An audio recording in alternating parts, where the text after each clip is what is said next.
Ghost hunters wanted, no experience needed. That was what sucked me into all of this.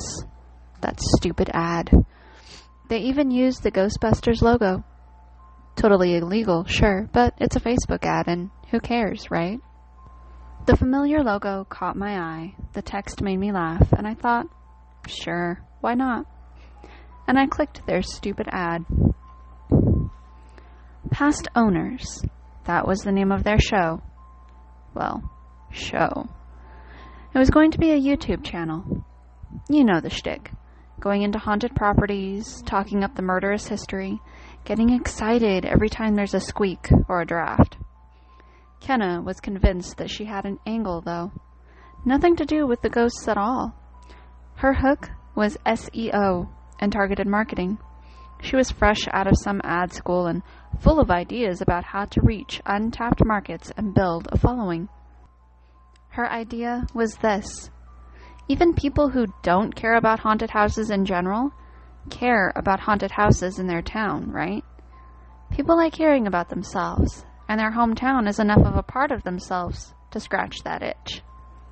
Kenna was sure that through keywords and location-specific ads, we could pitch each episode of our show to the locals, people who weren't already burned out on the whole ghost hunting thing. I was skeptical, but she was offering a regular paycheck, and it sounded like fun, if nothing else. The no experience needed in the ad was because she already lined up her camera guy and tech folks. All she needed was a gopher to do, well, everything else. I had one big question for Kenna before I joined up. Do I need to believe in ghosts for this? She laughed. Definitely not. Only Emmerich does, and nothing against him, but we don't need two Emmeriches around here. That's for sure. So I signed on as van driver, cord carrier, coffee getter, and general stuff doer. The team was small. Kenna, Marie, two guys named Jeff, and Emmerich. Everyone seemed genuinely pleased to have me on the team, and I was happy to meet all of them, especially Marie, who was smoking hot. She was the one who was going to be in front of the camera, so it made sense. Plus, she had this accent. Definitely convinced me that Kenna was going to be able to sell this show. That's all I'm saying. The Jeffs were in charge of the cameras. Everyone called them Stand Jeff and Sit Jeff, to tell them apart. Stand Jeff was the guy who worked the standard camera, the kind you carry around to film people with. Sit Jeff dealt with all of the remote cameras. His whole deal was to run from a control center, keeping tabs on a dozen different screens at once. Different skill sets, both camera-based, both named Jeff. I asked Stan Jeff if we could call one of them by their middle name or something, and he looked disgusted. Yeah, you could, except that his middle name is Jeff. Wait, he's named Jeff? Jeff? No, he's named Mark. He goes by Jeff just to tick me off. He won't even respond to Mark now. If you don't call him Jeff, he just pretends he didn't hear you. Well, do you have a middle name? Stan Jeff looked offended. Screw that. I'm not letting him steal my name. I was Jeff first. And then there was Emmerich. Everyone else was mid-20s, I'd say. Maybe 30 for Stan Jeff. But Emmerich had to be 50. And a hard-worn 50 at that. He was a happy guy, always smiling. But he looked like he'd spent his entire life outdoors and only found out about sunscreen last week. His skin was weathered and wrinkled like a broken-in baseball glove. His hair was close-cropped and bristly. He looked kind of like Malcolm McDowell, only if he were a walnut. Emmerich was responsible for all of the weird tech. EMF meters, infrared stuff, Geiger counter, defibrillator. Don't quote me on the names of any of this. He lost me like 6 words in. Whatever weird stuff might pick up a ghost, Emmerich had it and knew how to use it. Between his hard-sided cases and Sit Jeff's banks of computers, The 12-passenger van barely had enough room for 6 of us to sit. "Do you think this stuff can really pick up a ghost?" I asked him. "Another skeptic, I see." "I mean, yeah, people die all the time, everywhere. I really think I would have seen a ghost by now if they existed." "Perhaps you have. Not all hauntings are equal, you know. Haven't you ever felt someone watching you when you were alone? Or suddenly had your mood shift for no reason? Those are your ghosts. They're gonna make for some pretty lousy TV. We were walking around in the dark when this man suddenly became creeped out. Ooh." Emmerich was unfazed by my mockery. "Some ghosts are minor, some are major. If we're lucky, we'll find something in between. If we're not, my equipment is good enough to pick up even the minor ones." "So this show might just be you pointing to a meter and explaining that this spike was a phantasm?" He shook his head vehemently. "Trust me, we see a phantasm, you won't need any explanation from me. Like I said, not all hauntings are equal. Your standard phantom, that's just a lost scrap of a person. You might not even know it's there without serious equipment like mine. Temperature changes, tingling sensations, that's about as far as a phantom can go. A phantasm now, that's a full-fledged evil location. It's a space-bending, time-dilating, hallucinatory murder waiting to happen. Phantasms are sentient and sadistic. They will lure you in, chew you up, and swallow you whole. You spot a phantasm, you drop everything and run. If you still can." Emmerich was staring me dead in the eyes. I opened my mouth to make a joke, but nothing came. "Check," I said instead. "Gotcha. Noted." I didn't get it, of course, but then again, Emmerich still came along, so maybe even he didn't really get it then. It was our very first location. Kenna had found this amazing place outside of town, a full-on mansion called the McDermott House. It had some kind of intense past, 150 years old since old man McDermott murdered his whole family and stuffed himself up a chimney. Ghost-haunted attic, and stared out the window forever. I don't know. I wasn't listening. I mean, I was listening, but Marie was reading, so actually I was just listening to her accent and imagining other words. I kept the van on the right side of the road and got us to the McDermott house without incident, so whatever. I think I did fine. The setup went like setups do. Emmerich and Sitjeff and I hauled heavy stuff into various locations around the house and ran cables as inconspicuously as we could. Stan Jeff got a bunch of shots outside of the house and then filmed Marie talking about the history of the place. Kenna helped Sitjeff get everything up and running, supervised Stan Jeff's camera work for a bit, then probably took a nap or something. I don't know what producers do. She wasn't helping me haul equipment, that's all I know. Once everything was set up, we all ditched and went out to a nearby pizza joint to get dinner.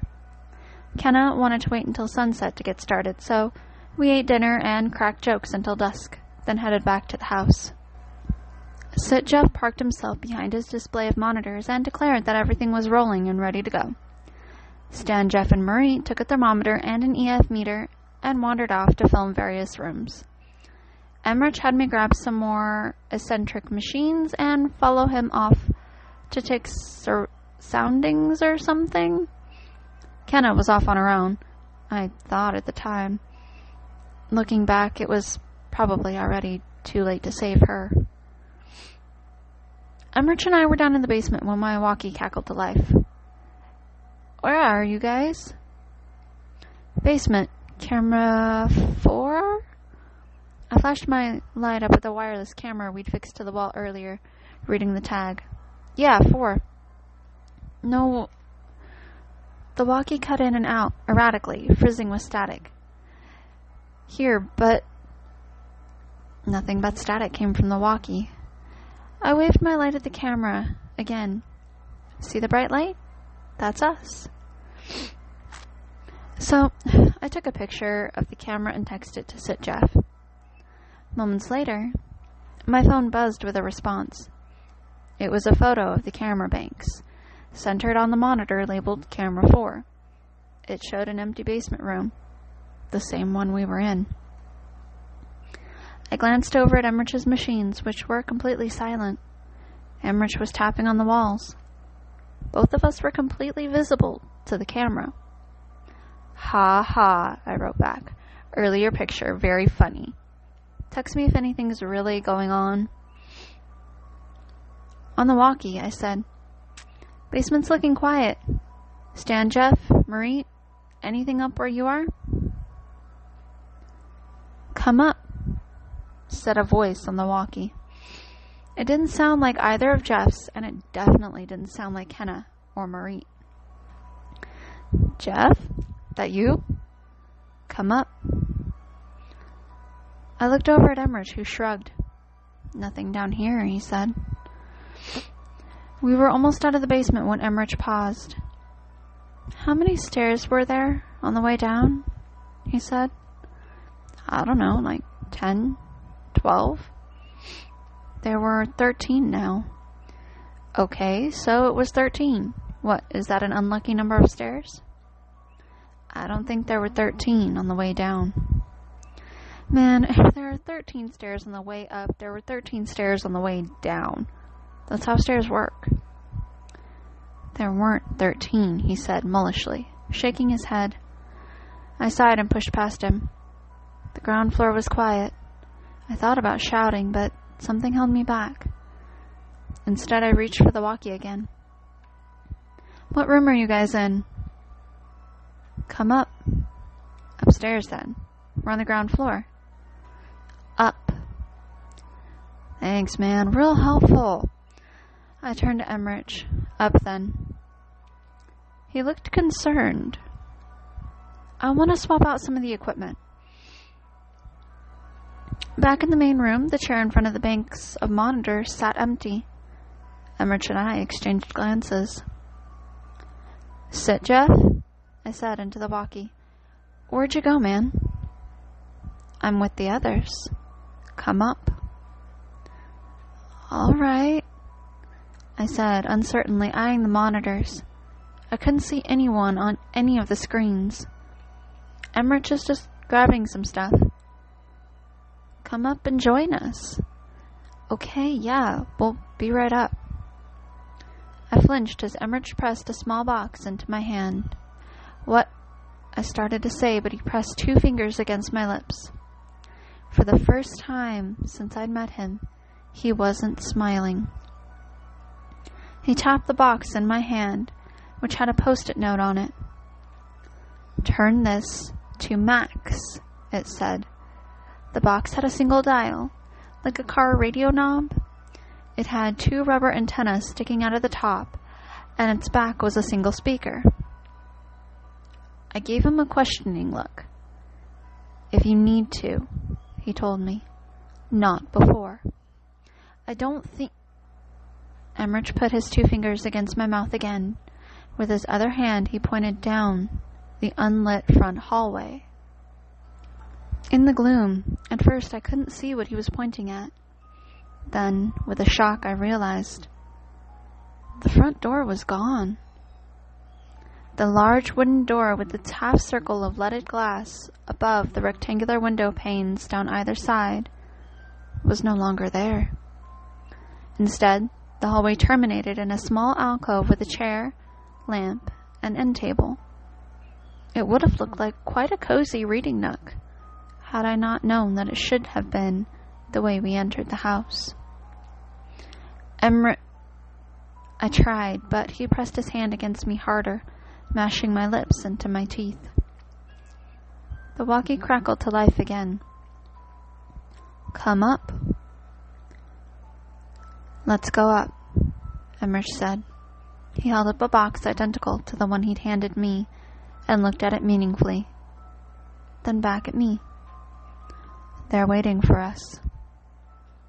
Together, we walked up the house's narrow staircase. I counted the steps this time. There were 13. The stairs led out into a hallway lined with doors. Everyone was closed. An aura of menace hung in the air, an almost palpable sensation. I could feel it settling into my lungs with each breath. I tried the first door. It was locked. Emmerich tried the one across the hallway with the same result. I glanced back downstairs. The steps stretched away into blackness, far beyond the reach of my light. "Up," said the walkie.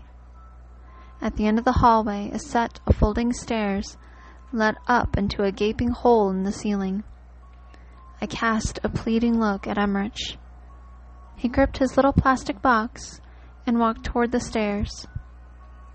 With dread in my heart, I followed. The attic was dusty, black and silent. Our lights barely seemed to pierce the air, illuminating mere feet in front of us. A splintery wooden floor stretched out beneath, overhanging beams. Boxes and discarded furniture were strewn erratically about. "Oh, good," said a voice. It came from the walkie, but also from above, behind, and all around us. "You've come to join us." The walls heaved then, spitting out a darkness in tangible form.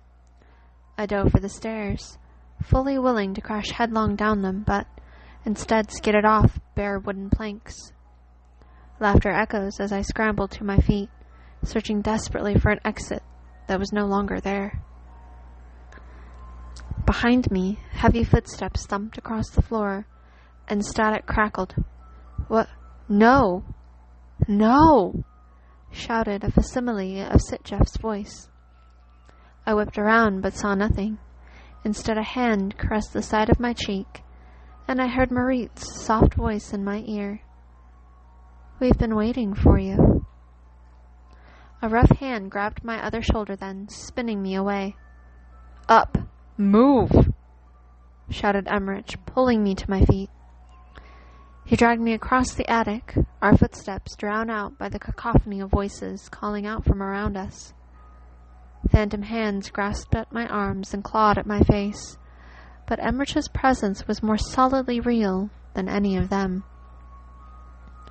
Was there an attic window? What? I don't know. Maybe? Think! Emmerich towed me in a circle, the attic closing in around us. When we had first come up here, it had stretched out in every direction. Now we were tripping over boxes with each step, and I could see all four walls with a sweep of the light. When we pulled up, did you see a window, a dormer on the house, a circle pane at the top? It doesn't have to be open, it just has to be there. Think. The walls were closer now, no more than 2 steps away. They were closing in, forming a coffin. There's no window. There was no windows. There was no doors. There was no escape. Not is, was. Was there a window? I don't... And then a scrap of memory caught my attention. A piece of the house's history that Marit had been reading in the car. The ghost had been seen in the attic window. I was sure of it. Sure she had said it. Yes, toward the street, an attic window. Then run. And with that, Emmerich shoved me away from him, dropping his flashlight to twist the dial on his little plastic box to the max. As the feedback squealed forth at an ear-shatteringly painful volume, the walls around us wavered, and for just one instant, I could see the moonlight streaming in through a window. I charged for it, twisting the dial on my own box high. A tortured electronic scream shrieked forth, holding back the walls as I dove bodily into the window, smashing through it into the wide open night, 25 feet above the ground. I don't know how I survived the fall. The ground was soft enough, and I landed just right, I suppose, if you count 3 cracked ribs, a broken ankle, and a broken elbow. Just right, anyway. I do. I didn't even feel the grinding bones until I was back in the van, jamming the keys into the ignition and slamming my broken ankle onto the accelerator to get away. Even then, I didn't stop until McDermott House was miles behind me and my body was screaming at me to stop and rest. That was almost a month ago. I don't know what happened to the others. Not exactly. I saw Emmerich at the end as I tumbled out into the air. He looked stretched, broken, his limbs bent into unpleasant angles, and his skin pulled taut until it was starting to tear in places. But it was the look on his face that is seared into my mind. A look of hopelessness and horrible comprehension all blended into one. It was the look of a man who knows in terrifying detail everything that is about to happen and understands that knowing will not make it hurt any less. I wonder if he knew he was saving me at the cost of himself, or if he thought that the window was in the other direction and was attempting to offer me to the house as he flung himself to safety. I don't sleep much anymore. Minutes at a time, maybe half an hour if I'm lucky. Or unlucky, perhaps. Because every time I sleep, I'm back in the McDermott house. Voices taunt me, bubbling up from the darkness. Hands grasp at my body, pulling me back. Hallways stretch away as I run down them, lifting doors out of my reach. And always, always the whisper. Did you really think I'd ever let you go? I think I made it out in time. I remember the glass cutting my skin, the impact of the ground. I can feel the hard cast on my arm and leg. Bite my finger for the pain. Pick away a scab until I see myself bleed. I'm sure that I'm here. But then again, that's exactly the sort of hope the house would want me to have. And as always, boys and girls, thank you for watching. If you liked today's story, give it a thumbs up. To hear more stories like this one, hit the subscribe button, making sure you turn on that bell for notifications of when I publish new stories every Tuesday and Thursday. To support this channel, click the link for our Patreon in the description box below. Until next time, sweet dreams.